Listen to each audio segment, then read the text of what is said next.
नमस्कार दोस्तों, स्वागत है आपका अपने यूट्यूब चैनल एग्जाम अपडेट में। आज हम प्राचीन भारतीय इतिहास के इस वीडियो के क्रम में हम प्रमुख रचनाकार तथा उनकी महत्वपूर्ण रचनाओं पर चर्चा करेंगे, ठीक है? यहाँ पे मैंने प्राचीन भारतीय इतिहास के साथ-साथ कुछ मध्यकालीन इतिहास के भी प्रमुख रचनाकार तथा उनकी रचनाओं का संकलन एक ही जगह प्रस्तुत करने का प्रयास किया है। तो चलिए स्टार्ट करते हैं। पहले हैं नागार्जुन, ठीक है? पहले रचनाकार हैं नागार्जुन। इनकी रचना का नाम है शून्यवाद और माध्यमिक कारिका। याद रखिए जो शून्यवाद है, ठीक है?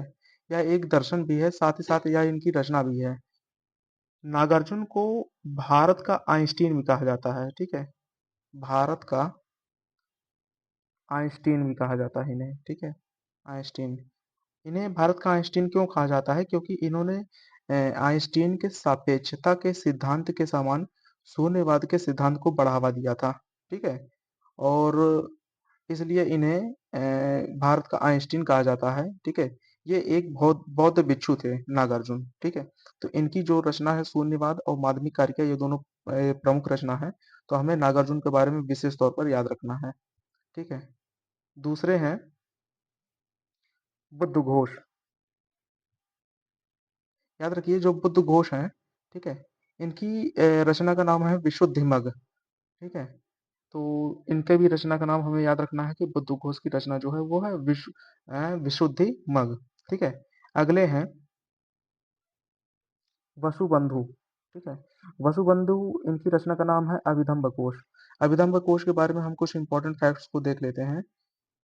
जो वसुबंधु हैं, ठीक है? इनकी जो रचना अभिधम्ब कोश है, यह बौद्ध दर्शन पर आधारित है, ठीक है? बौद्ध दर्शन पर आधारित है, ठीक है? और इसमें यह एक भारतीय बौद्ध धर्म से जुड़ा एक महत्वपूर्ण ग्रंथ है, ठीक है? यह चौथी से 5वीं शताब्दी के मध्य यह ग्रंथ लिखा गया था, ठीक है? और यह थेरवाद संप्रदाय, ठीक है? थेरवाद संप्रदाय का नेतृत्व करता है, ठीक है? यह जो ग्रंथ है वह थेरवाद संप्रदाय का नेतृत्व करता है। नेक्स्ट हम देखते हैं भद्रबाहु, ठीक है? याद रखिए भद्रबाहु के बारे में हम देखते हैं।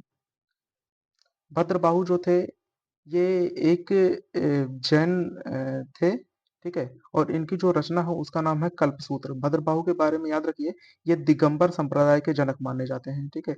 ये दिगंबर संप्रदाय से संबंधित थे। इसके अलावा जो एक अन्य थे उनका नाम है स्थूलभद्र, वे श्वेतांबर संप्रदाय के जनक माने जाते हैं, जबकि भद्रबाहु को दिगंबर संप्रदाय का जनक माना जाता है, ठीक है? इनकी जो रचना है कल्पसूत्र, यह एक प्रमुख रचना है, इसके बारे में हमें याद रखना है। नेक्स्ट देखते हैं मल्लिसेन। मल्लिसेन की रचना है स्यादवाद मंजरी, ठीक है? स्यादवाद मंजरी जो है यह इनकी प्रमुख रचना है। अगले हैं सिद्धसेन दिवाकर। सिद्धसेन दिवाकर की जो रचना है उसका नाम है न्यायावतार, ठीक है? तो ये भी इम्पोर्टेंट है। नेक्स्ट देखते हैं। अगले रचनाकार हैं धर्मभूषण, ठीक है? धर्मभूषण की जो रचना है उसका नाम है न्याय दीपिका, ठीक है? धर्मभूषण की जो रचना है उसका नाम है न्याय दीपिका। नेक्स्ट है पदम नंदी। पदम नंदी जो है इनकी रचना है पंचविंशतिका, ठीक है? पंचविंशतिका किसकी रचना है? पदम नंदी की है। नेक्स्ट है हेमचंद्र। हेमचंद्र की रचना जो है उसका नाम है परिशिष्ट पर्वन। याद रखिए परिशिष्ट पर्वन जो है यह 12वीं शताब्दी में लिखा गया था, ठीक है? यह जो रचना है 12वीं शताब्दी में लिखी गई थी। यह संस्कृत काव्य जो है जैन शिक्षकों के इतिहास का विवरण देता है, ठीक है? जैन शिक्षकों के इतिहास का, जैन शिक्षकों के इतिहास का विवरण हमें इसमें देखने को मिलता है, ठीक है? और इसके साथ-साथ यह चंद्रगुप्त मौर्य के जैन धर्म में जो धर्मांतरण था, उसके बारे में हमें बताता है, ठीक है? कि चंद्रगुप्त मौर्य था, वो किस प्रकार जैन धर्म में दीक्षित हुआ था, ठीक है? किस प्रकार से जैन धर्म से प्रभावित हुए थे और किस प्रकार जैन धर्म में दीक्षित हुए थे, हमें यह परिशिष्ट पर्वन नामक जो है रचना इसमें हमें देखने को मिलता है। नेक्स्ट देखते हैं नेमिचंद्र, ठीक है। नेमिचंद्र का जो रचना है उसका नाम है द्रव्य संग्रह, ठीक है। यह प्रमुख रचना है नेमिचंद्र की, इसे हमें याद रखना है। अगले हैं उमा स्वामी। उमा स्वामी की जो रचना है उसका नाम है तत्वार्थ सूत्र, ठीक है। इसका रचना का नाम है तत्वार्थ सूत्र। नेक्स्ट है कुंद कुंद, ठीक है। कुंद कुंद की रचना है प्रवचन सार, ठीक है, प्रवचन सार। जहाँ पे जो इम्पोर्टेंट रचना होगी वो जो प्रमुख रचनाकार होंगे उसके बारे में हम आपको एक्सप्लेन करेंगे, ठीक है। नेक्स्ट देखते हैं महर्षि पाणिनि, ठीक है। महर्षि पाणिनि की जो सबसे प्रसिद्ध रचना है उसका नाम है अष्टाध्यायी, ठीक है। अष्टाध्यायी जो है यह व्याकरण पर आधारित एक रचना है। व्याकरण पर आधारित यह रचना है, ठीक है, संस्कृत व्याकरण पर। और यह इसमें जो है अष्टाध्यायी में इसमें 8 अध्याय हैं, ठीक है। पूछेगा अष्टाध्यायी में कितने अध्याय हैं, तो याद रखिए अष्टाध्यायी में 8 अध्याय हैं, ठीक है। और यह संस्कृत का सबसे प्राचीनतम ग्रंथों में से एक माना जाता है, जो कि व्याकरण पर आधारित है, ठीक है, संस्कृत व्याकरण पर। संस्कृत व्याकरण पर आधारित सबसे प्राचीनतम ग्रंथों में से एक है पाणिनि का अष्टाध्यायी। अगला है विशाखदत्त। विशाखदत्त की जो सबसे प्रसिद्ध रचना है उसका नाम है मुद्रा राक्षस। याद रखिए जो मुद्रा राक्षस रचना है यह भी एक संस्कृत नाटक है, ठीक है, संस्कृत नाटक है। और इसकी जो रचना मानी जाती है वो मानी जाती है चौथी शताब्दी, ठीक है, चौथी शताब्दी इसकी रचना का काल माना जाता है, ठीक है। और इसमें जो है दुराभिसंधियों के बारे में वर्णन है, ठीक है, कि किस प्रकार से चंद्रगुप्त मौर्य ने विभिन्न प्रकार की संधियां की, किन किन राजाओं से कौन कौन सी संधियां की, इसके बारे में हमें जो वर्णन देखने को मिलता है विशाखदत्त के मुद्रा राक्षस में मिलता है, ठीक है, याद रखिए। नेक्स्ट है अमर सिंह। अमर सिंह जो है ये चंद्रगुप्त द्वितीय विक्रमादित्य, ठीक है, विक्रमादित्य। विक्रमादित्य के 9 रत्नों में से एक थे, ठीक है, अमर सिंह। और इनकी जो प्रसिद्ध रचना है उसका नाम है अमरकोश, ठीक है। अमरकोश जो है, अमरकोश जो रचना है, ठीक है, यह विश्व का पहला समानांतर कोश माना जाता है, ठीक है, विश्व का पहला समांतर कोश या माना जाता है। और अमर सिंह जो थे ये चंद्रगुप्त द्वितीय विक्रमादित्य के नवरत्नों में से एक थे। चंद्रगुप्त द्वितीय के अन्य कौन कौन से नवरत्न थे, जैसे कि वराहमिहिर थे, कालिदास थे, ठीक है, शंकु थे, घटकर्पण थे, इसके अलावा बेताल भट्ट थे जो कि एक जादूगर थे, ठीक है।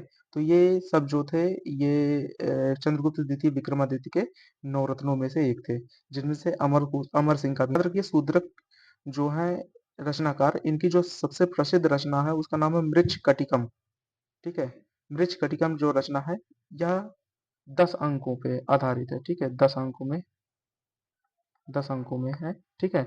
और इसकी जो पृष्ठभूमि है, इसकी जो पृष्ठभूमि है, ठीक है, ये पाटलिपुत्र, पाटलिपुत्र इसके अंतर्गत आता है, ठीक है, पाटलिपुत्र, पाटलिपुत्र, ठीक है। इसकी जो पृष्ठभूमि है वो पाटलिपुत्र पर आधारित है। नेक्स्ट देखते हैं इलांगो आदिगल की जो सबसे प्रसिद्ध रचना है उसका नाम है शिल्पाधिकारम, ठीक है। शिल्पाधिकारम सबसे प्रसिद्ध रचना मानी जाती है। इसमें चोल, ठीक है, चोल, चेर और पांड्य, ठीक है, पांड्य तीनों राज्यों का विशेष तौर पर उल्लेख किया गया है, ठीक है। या इसे कोवलन और कड़ग्गी कथा के नाम से भी जानते हैं, ठीक है, याद रखिए कोवलन और कड़ग्गी, ठीक है, कड़ग्गी की कहानी के रूप में भी जानते हैं, ठीक है। इसमें माधुरी भी एक प्रमुख रोल अदा करती हैं, ठीक है, जो कि एक वेश्या होती हैं। और कोवलन और कड़गी जो होते हैं ये हस्बैंड एंड वाइफ होते हैं, ठीक है। ऐसा माना जाता है कि इसे पायल की कथा, पायल की कथा के रूप में भी इसे जाना जाता है, ठीक है। जो कोवलन के ऊपर पायल चोरी का गलत इल्जाम लगता है और बाद में कोवलन को जो है वो उसे सजा दी जाती है, मृत्युदंड दिया जाता है। और आगे चल के कड़ग्गी द्वारा, ठीक है, कड़ग्गी कड़ग्गी ने मदुरा को अपने श्राप से नष्ट कर दिया था, ठीक है, मदुरा शहर को अपने श्राप से नष्ट कर दिया था। तो याद रखिए कोवलन और कड़ग्गी की कहानी के रूप में इसे दक्षिण भारत में काफी फेमस है यह, ठीक है। तो शिल्पाधिकारम इलांगो आदिकल की रचना है। नेक्स्ट देखते हैं तिरुवल्लुर।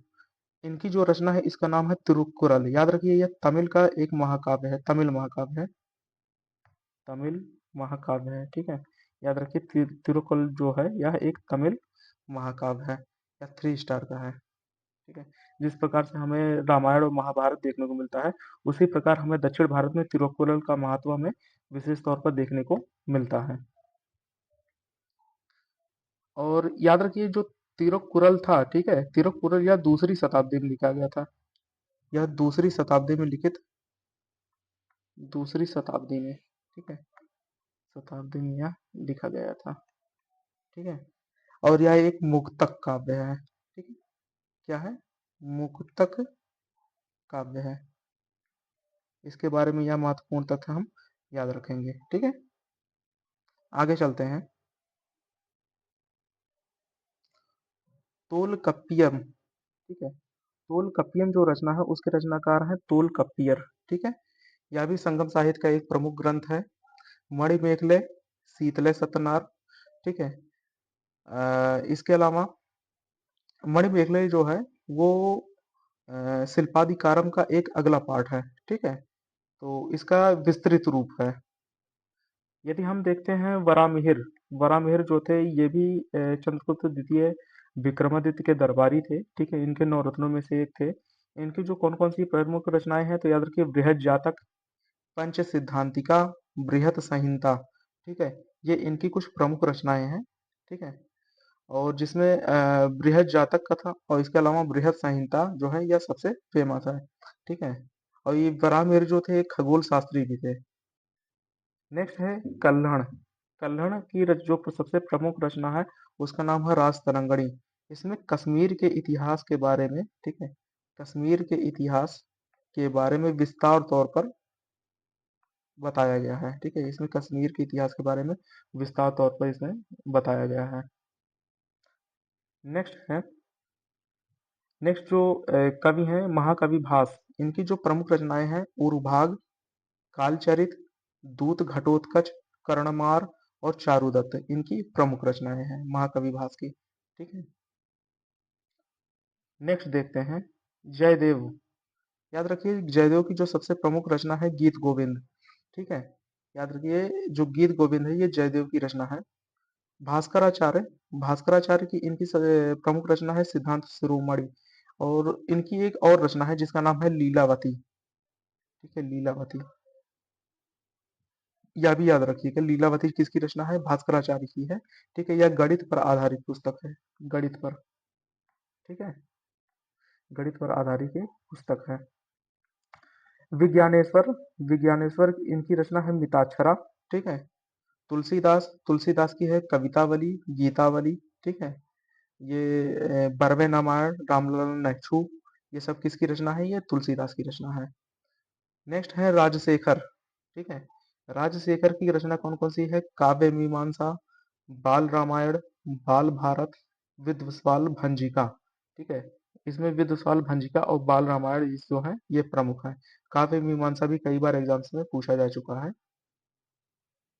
नेक्स्ट हम देखते हैं दंडिन, ठीक है। याद रखिए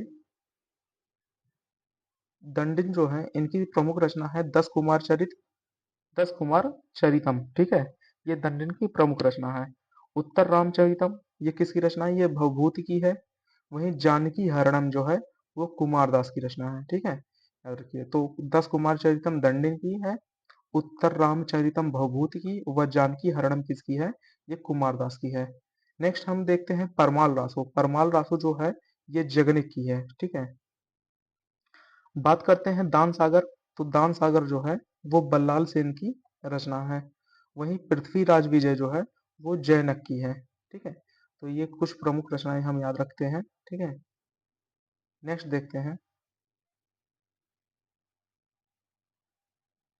अच्छा हाँ, कुछ विदेशी लेखक भी थे जिनकी हमें रचनाएं देखनी है और यह अक्सर एग्जाम्स में पूछा जाता है, ठीक है। तो पूछा जाता है लाइफ ऑफ हुएनसांग पुस्तक किसकी रचना है, ठीक है। लाइफ ऑफ हुएनसांग किसकी है, ये हुइली की है, ठीक है। ये हुइली की रचना है। वहीं द नेचुरल हिस्टोरिका ये किसकी रचना है, ये प्लिनी की हैं, ठीक है। नेचुरल हिस्टोरिका किसकी है? ये प्लिनी की रचना है। हिस्टोरिकल प्लीपिकल, ठीक है, ये किसकी रचना है? ये पेम्पियस ट्रोगस की है, ठीक है, ये ट्रोगस की रचना है। वहीं द हिस्टोरीज किसकी रचना है? ये हेरोडोटस की रचना है। हेरोडोटस की द हिस्टोरीज है। हिस्टोरिकल प्लीपिकल किसकी रचना है? ये पेम्पियस ट्रोगस की है।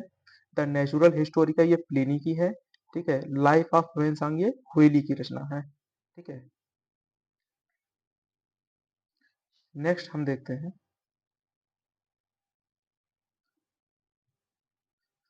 हमीर रासो। याद रखिए हमीर रासो जो रचना है ये सारंगधर की है। और जो परमार शासक थे राजा भोज की कुछ प्रमुख रचनाएं हैं जिन्हें हमें ध्यान रखना है। और यहाँ से एग्जाम में कई बार क्वेश्चन पूछा गया है कंठ भरण विलास किसकी रचना है? तो याद रखिए ये परमार राजा भोज की ही रचना है, ठीक है। सरस्वती कंठ भरण विलास, श्रृंगार प्रकाश, ठीक है, प्राकृत व्याकरण, कूर्म शतक और श्रृंगार मंजरी, ये सभी रचनाएं किसकी हैं? ये परमार राजा भोज की हैं। जिसमें सरस्वती कंठ भरण विलास जो है ये सबसे महत्वपूर्ण है। ये 3 स्टार का क्वेश्चन है और अनेक बार एग्जाम्स में ये क्वेश्चन जो है कई बार पूछा जा चुका है, ठीक है। तो हमें ये याद रखना है।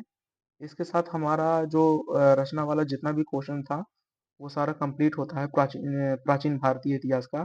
सो मिलते हैं नेक्स्ट वीडियो में। हमारा जो नेक्स्ट वीडियो होगा वो सिंधु घाटी सभ्यता के जो क्वेश्चन आंसर सेशन है उस पर आधारित होगा, ठीक है। जिसमें हम सिंधु घाटी सभ्यता के जितने भी एमसीक्यूज हैं, जितने भी महत्वपूर्ण एमसीक्यूज है उसको कंप्लीट करेंगे। तो अगर आपको हमारा वीडियो अच्छा लगे तो इसे जरूर लाइक शेयर और सब्सक्राइब करें। लाइक जरूर किया करें, ठीक है। तो मिलते हैं नेक्स्ट वीडियो में। Thank you so much.